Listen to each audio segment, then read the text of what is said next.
السلام عليكم، مرحبا بكم معنا في شهوة شفيقة. اليوم شفيقة غادي تحضر لكم واحد الشكل ديال الحلوى زوين، الميرينغ بالكوك.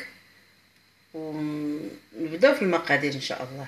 عندنا 250 غرام ديال الكوك، عندنا 150 غرام ديال السكر، عندنا 3 ديال البيضات، معلقه صغيره ديال لافاني ومعلقه ديال الدقيق.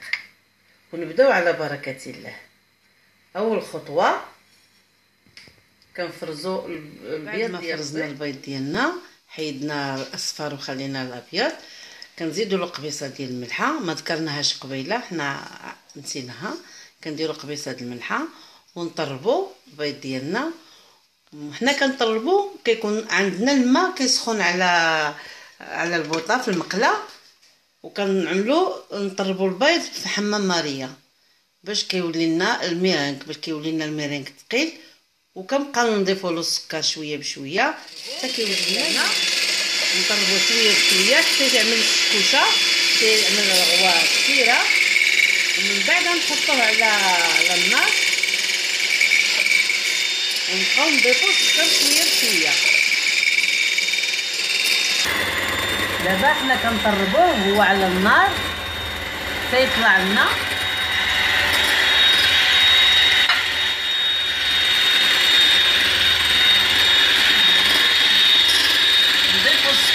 شويه بشويه هو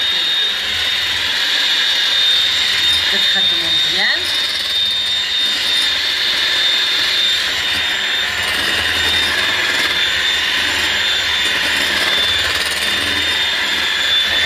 نزيد كنستمروا على هذه العمليه هكذا حتى كيطلع لنا الميرينغ ديالنا.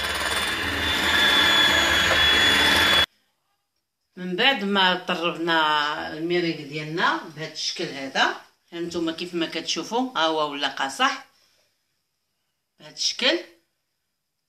كنضيفوا عليه لافاني، نضيفوا لافاني دابا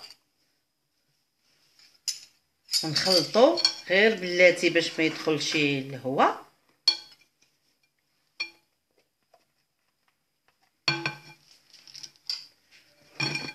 ونبداو ندخلوا الكوك شويه بشويه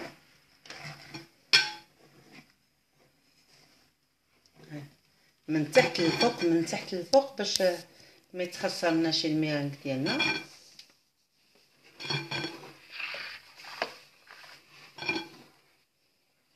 غير بلاتي باش ما يتخسرش. ومن بعد نضيفو 50 غرام ديال الدقيق.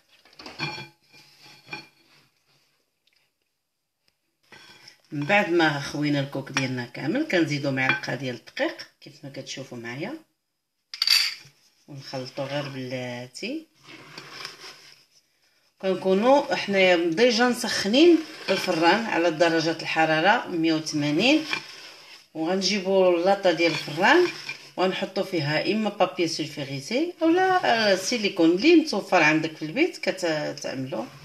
وكنهزوا الميرينغ ديالنا بالمعلقه شويه بشويه. بعد ما خلطنا العناصر ديالنا كامله، دابا حنايا كنهزوه بالمعلقه ونحطوه في السيليكون.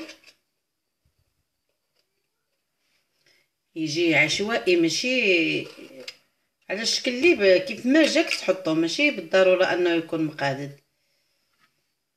ها هما حنايا درناهم في اللاطه ديالنا وغادي ندخلوهم الفران على درجه الحراره 180. والمده ديال الطهي ديالهم 10 دقائق.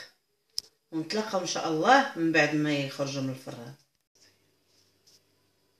ها هي الحلوه ديالنا بعد ما خرجت من الفران. هانتوما كتشوفوا كيفاش جات، الشكل ديالها رائعه وزوينه في المذاق. نتمنىكم تجربوها حتى نتوما وتعجبكم.